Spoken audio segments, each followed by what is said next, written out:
There are folks who stick to you like a burr on a sweater. I've always been surrounded by them, friends, acquaintances, neighbors. Heck, I even met my wife back when I was still a student. She literally trailed after me for 3 months before I finally asked her out. Over time, I've come to accept that I seem to have this pull, like some sort of magnet for needy people, and I've learned to make the most of it. My wife was calm and easygoing, and my colleagues, they'd listen to whatever nonsense I could feed them. Honestly, it kind of amused me.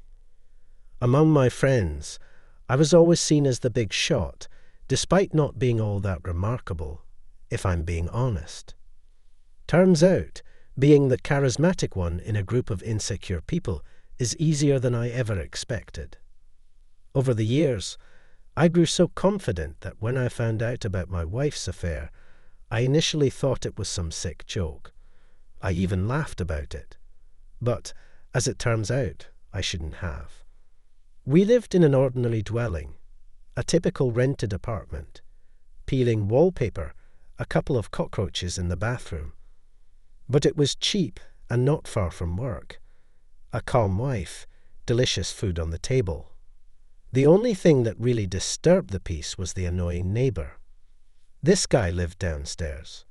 We were on the 2nd floor. He was beneath us on the 1st.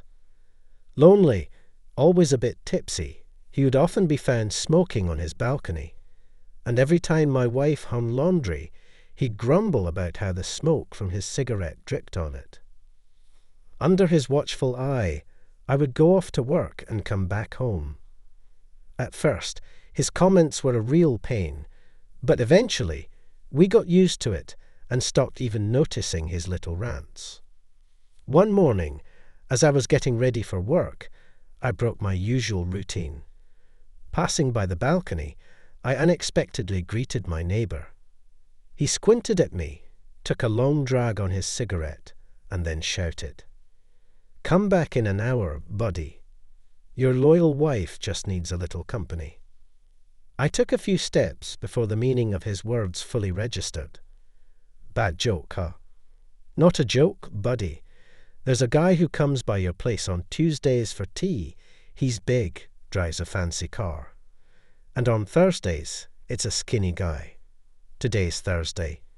You can deal with the skinny guy, no problem. But I can help you out with the fat one. He grinned, showing off a row of crooked teeth. I stood there, stunned for a moment, then laughed out loud, waved it off, and left. This is crazy, I thought. My wife has 2 lovers on a schedule. This is just nonsense. But for some reason, that conversation kept bugging me. An hour later, I was so frazzled I barely made it through the meeting. I made up an excuse and practically ran out of the office. 2 possibilities were swirling in my mind, and both involved a confrontation. Either I was going to knock my neighbor's lights out, or I'd be facing off with my wife's lover. That much was clear. As I turned into the courtyard, I immediately spotted the neighbor on his balcony. He waved, still smiling. My heart dropped straight into my stomach. I don't even remember how I got the door open, but I remember rushing into the bedroom and finding my wife sprawled out beneath some slob. They both saw me right away. My wife gasped and huddled in a corner, and this pig, roughly pushing her aside, moved towards me. A split second of hesitation almost cost me a broken jaw, but my reflexes kicked in. I dodged and then struck back. The fight didn't last long. Realizing things were going south, the guy grabbed his pants and made a run for it through the balcony. I rushed after him, but a minute later, I heard a creak, a thud, and then a muffled groan. Leaning out, I saw my neighbor standing on the floor below, holding a shovel handle. "Sorry, buddy, I got a little confused there." He grinned, nodded at me, and then disappeared into his apartment. When I returned to the room, my wife was already dressed and straightened up. We locked eyes for a while, and neither of us said a word. "Don't hit me," she was the first to speak. "Why did you do it?" "I don't know." She shook her head. "Money, attention, intimacy. I didn't want to at first. And then, well, my legs moved on their own, and the wind blew my underwear off."